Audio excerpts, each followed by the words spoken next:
Have you ever heard of a man who is rarely mentioned in the Bible, yet played a significant role in the life of the Apostle Paul? His name is Onesiphorus. Even though he appears only a few times in the Scriptures, his attitude reveals a living, practical faith filled with genuine love. At that time, following Christ meant taking risks. There was persecution, fear, and abandonment. Many chose to step back in order to avoid suffering. Onesiphorus, however, did exactly the opposite. When others hid, he drew near. When many remained silent, he took action. His presence was a true relief and brought strength to Paul's heart during one of the most difficult periods of his life. The Bible does not record great achievements, famous speeches, or miracles performed by Onesiphorus. What it shows are simple yet profound actions. He searched for Paul, cared for him, was not ashamed to demonstrate his faith, and remained faithful even when the cost was high. That is what makes his story so remarkable. After all, who was Onesiphorus in the Bible? Why did someone with so few recorded words become such a powerful example of true Christian love? As we come to know this story, it becomes clear that loving as Christ loved is not merely about speaking of faith, but about putting it into practice, especially when almost no one else is willing to do so. But before we begin, I already ask you to leave a like so that this teaching can reach more people and so that we may spread the word of God.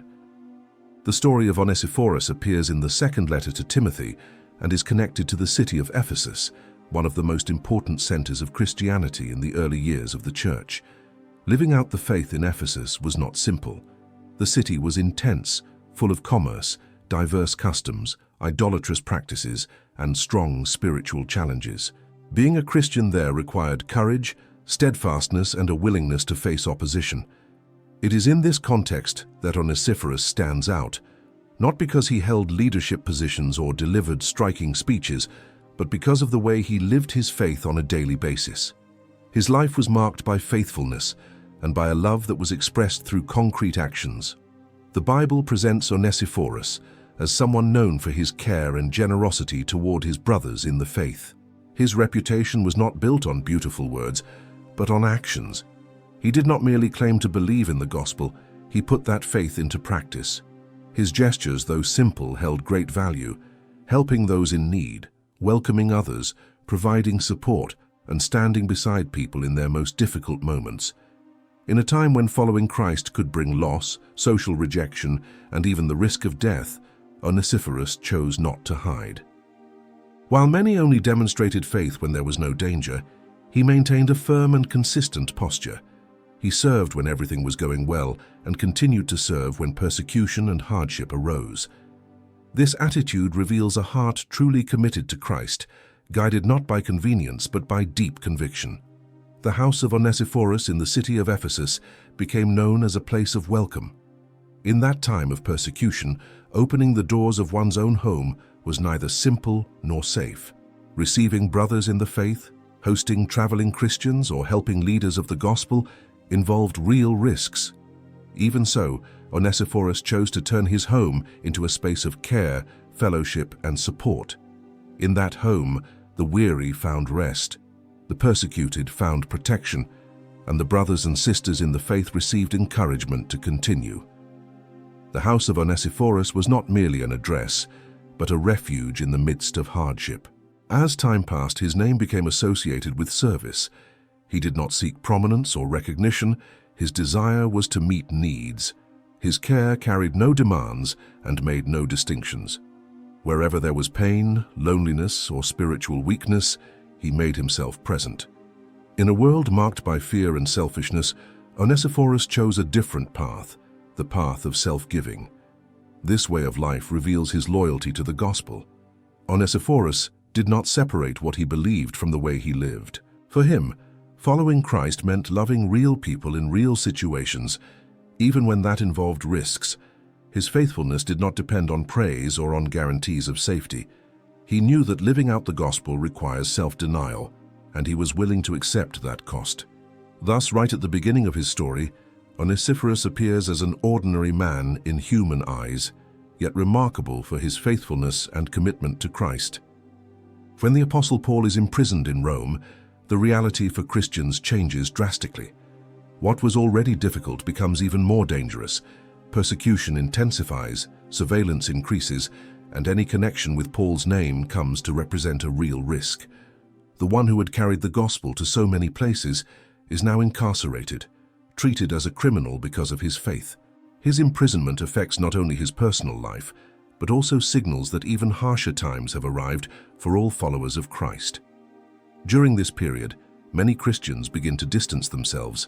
Some do so discreetly, others act as if they never knew Paul, and there are those who avoid any contact that might raise suspicion. Fear spreads quickly. Faithfulness ceases to be merely a spiritual decision and becomes a matter involving personal safety.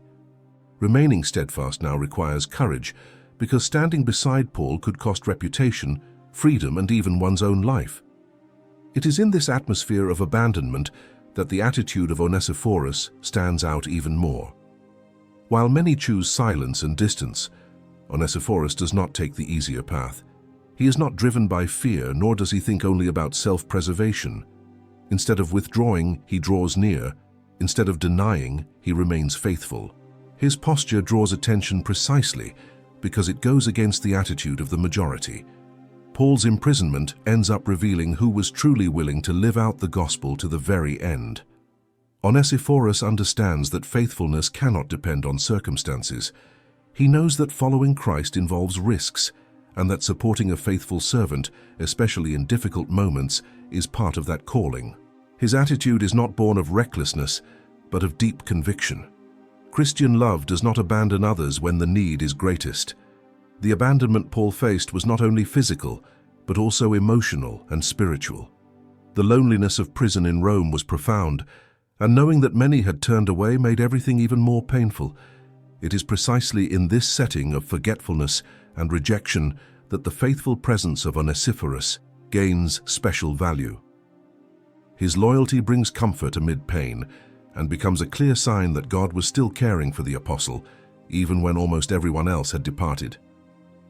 This time of persecution reveals that true faith is not manifested only in days of growth and joy, but especially in moments of loss, fear, and risk. Onesiphorus understood this.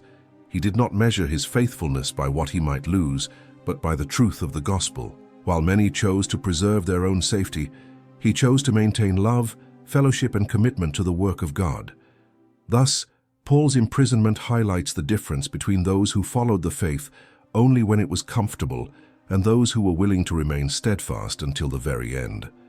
When Onesiphorus decides to go to Rome, he is fully aware of the dangers involved. This was not an ordinary journey, nor a safe visit. Rome was the center of imperial power, the place where persecution of Christians was most intense, and where Paul's name was associated with a prisoner considered dangerous by the authorities. Even so, Onesiphorus does not retreat. He does not choose the easiest option, nor does he try to help from a distance. On the contrary, he decides to face the risk and seek out Paul personally. The Bible reports that Onesiphorus searched for Paul with great diligence. This makes it clear that finding him was not easy. Roman prisons were disorganized and difficult to access. Prisoners were constantly moved, hidden away, and treated as if they had no value. Many people were afraid even to mention Paul's name. Even so, Onesiphorus kept searching. He asked questions, persisted, exposed himself to danger, and did not give up until he found him. Every step of this search involved risk, because any connection with Paul could immediately arouse suspicion. Paul makes a point of highlighting a very important detail. Onesiphorus was not ashamed of his chains. In a time when shackles symbolized defeat, condemnation, and public humiliation, Onesiphorus did not see Paul as a failure. He recognized him as a faithful servant who was suffering for the sake of the gospel. While many withdrew in order to preserve their own image, Onesiphorus drew near to honor the apostle's faithfulness. When he finally visits Paul, Onesiphorus brings more than words of encouragement. He brings presence, care, and practical help. Roman prisons were places of extreme scarcity, where prisoners depended almost entirely on outside assistance to survive. Onesiphorus meets real needs, brings relief, comfort, and encouragement. His presence breaks the loneliness, strengthens Paul's faith, and becomes a clear sign of God's care amid human abandonment. This meeting between Onesiphorus and Paul does not happen only once. Paul states that he was strengthened many times by Onesiphorus. This reveals consistency. It was not a single brief visit merely to ease one's conscience, but an ongoing commitment. Onesiphorus remains, returns, persists, and provides support. With each visit, he reaffirms an essential truth. Paul was not alone, and his faithfulness had not been forgotten. At this point, the character of Onesiphorus becomes evident. He does not measure his faith by what he might lose, nor does he calculate endlessly before acting. His loyalty does not depend on public opinion or on his own safety. He understands that standing beside a suffering brother is part of the Christian life. While many choose to distance themselves for self-protection, Onesiphorus decides to draw near, fully aware of the risks. He remains at Paul's side when almost everyone else has already gone away. This attitude turns his story into a testimony that crosses generations. Onesiphorus shows that true faith is not ashamed of suffering, does not abandon others in difficult moments, and does not trade truth for comfort. The journey of Onesiphorus to Rome becomes the most striking point of his path. Far from Ephesus and the safety of his home, he demonstrates that Christian love is stronger than fear. His attitude reveals that faithfulness is not measured by the words we say, but by the choices we make when following Christ begins to carry a real cost. The Apostle Paul makes a point of recording with gratitude the importance of Onesiphorus in his life. Even while writing from prison, Paul does not speak of him briefly or superficially. He highlights something deeply significant. He says that he was strengthened many times by his presence. This shows that Onesiphorus was not there only once, nor out of obligation. His help was constant, necessary, and made a difference during one of the most difficult periods of the apostle's life. The prison in Rome was a place marked by isolation, cold, fear, and abandonment. Paul, who once spoke to crowds and taught in public squares, synagogues, and homes, now lived days of silence and waiting. Many who had once walked beside him were no longer there. Some withdrew out of fear, others out of convenience. Paul's loneliness was not only physical but also emotional and spiritual. In this setting, the arrival of Onesiphorus became a great relief, like a fresh breath in the midst of darkness. Paul recognizes that the presence of Onesiphorus was a clear demonstration of God's care. When everything seemed to point to abandonment, God acted through someone willing to serve. Onesiphorus did not appear with impressive words or empty promises. He made himself present with consistency, attention, and a willingness to help. His faithfulness is shown by the fact that he was there when almost no one wanted to be, and that he remained when many had already given up. The apostle makes it clear that such actions do not go unnoticed, not in the eyes of people and not before God. By recording the name of Onesiphorus in his letter, Paul turns his example into a testimony that endures through time. He shows that God sees those who serve quietly and remain faithful even without public recognition. The faithfulness of Onesiphorus did not need prominence because its true value lay in the real impact it had on the life of someone who was suffering. The story of Onesiphorus reveals an essential truth. Not everyone is called to speak in public or deliver great speeches, but everyone can live out actions that have great value before God. Onesiphorus does not appear preaching to crowds or leading large groups. Even so, his faithfulness leaves a deep mark. He shows that remaining steadfast, even when no one is watching, is one of the most sincere ways to serve the Lord. Paul, already accustomed to suffering, acknowledges that the support he received from Onesiphorus was fundamental. To be strengthened means to regain strength, renew hope, and find courage to move forward. Onesiphorus was used by God to sustain the apostle at a moment when his faith needed to be renewed. His presence brought not only comfort, but also confirmed that the gospel was still alive, even inside a prison. This part of the story shows that the kingdom of God also grows through simple actions filled with faithfulness. Onesiphorus did not try to confront the Roman system or free Paul from prison. He did what was within his reach. He was present, he cared, he encouraged, and he remained faithful.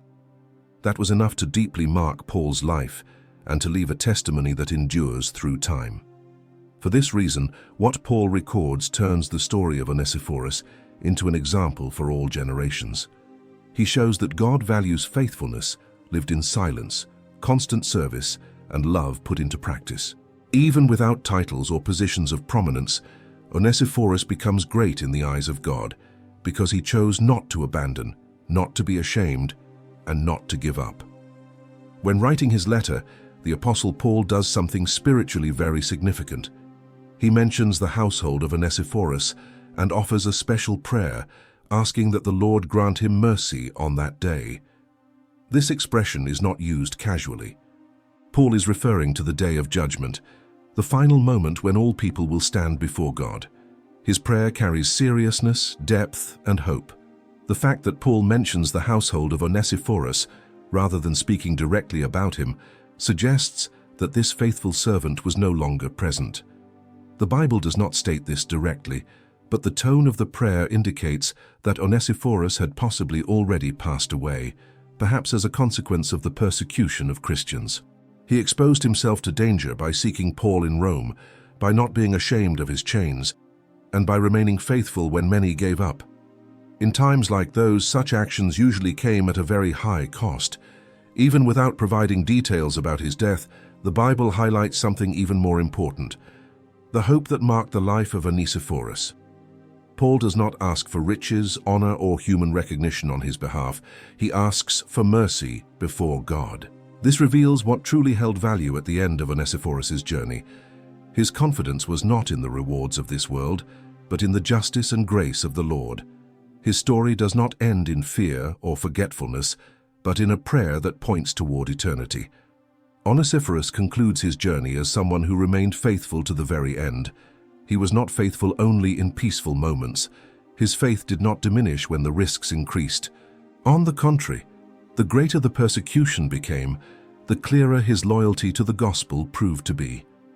He chose to love when withdrawing seemed easier. He chose to serve when silence appeared safer. He chose to remain when many decided to leave. The legacy of Onesiphorus is not found in words he himself wrote, but in the example of life he left behind. Paul, someone who deeply understood suffering and the cost of faithfulness, publicly recognizes the value of this simple servant. In doing so, he shows that God sees every gesture of love, every act of courage, and every decision made in obedience, even when no one else is watching. The story of Onesiphorus teaches that true spiritual value is not found in how long someone lives, but in how they live. We do not know how many years he lived, nor what his final days were like, but we know how he lived, with courage, generosity, and commitment to Christ. And that is enough for his memory to remain alive among those who believe. In the end, Onesiphorus becomes an eternal example of someone who understood the true value of God's mercy. He lived trusting in that mercy and ended his journey hoping in it. His life shows that remaining faithful may carry a high cost, but it guarantees something far greater: the hope of being received by the Lord on that day. For this reason, the story of Onesiphorus does not end in forgetfulness, but in testimony. A simple man without positions or titles, whose faithfulness crossed time, his legacy remains as a clear reminder that God honors those who are not ashamed of the gospel, who remain steadfast to the end, and who place their trust in the eternal mercy of the Lord. Onesiphorus teaches us that following Christ is not only about believing when everything is going well, but about continuing when fear arises, when others withdraw, and when being faithful is no longer safe. Many walked with the Apostle Paul when doing so involved no risk. When chains, prisons, and persecution came, many disappeared. Onesiphorus took the opposite path. He drew near precisely when the danger was greatest. The story also shows that God deeply values silent faithfulness. Onesiphorus did not preach to crowds, did not write letters, nor did he lead large churches. Even so, his life was recorded in the Scriptures because he chose to love, to serve, and to remain. This teaches us that in the kingdom of God, simple actions carried out with faithfulness have eternal value. Another important lesson is that God cares for his servants through faithful people. When Paul was imprisoned, forgotten, and alone, God did not abandon him. He sent Onesiphorus. Many times divine care is manifested through the presence, consistency, and courage of someone who decides not to be ashamed of another's suffering. Paul's prayer asking for mercy on that day reveals what truly matters at the end of life. Not human recognition, but God's approval. Onesiphorus lived trusting in the mercy of the Lord, and it is in that same mercy that his story concludes. He reminds us that faithfulness may not be rewarded in this world, but it never goes unnoticed before God.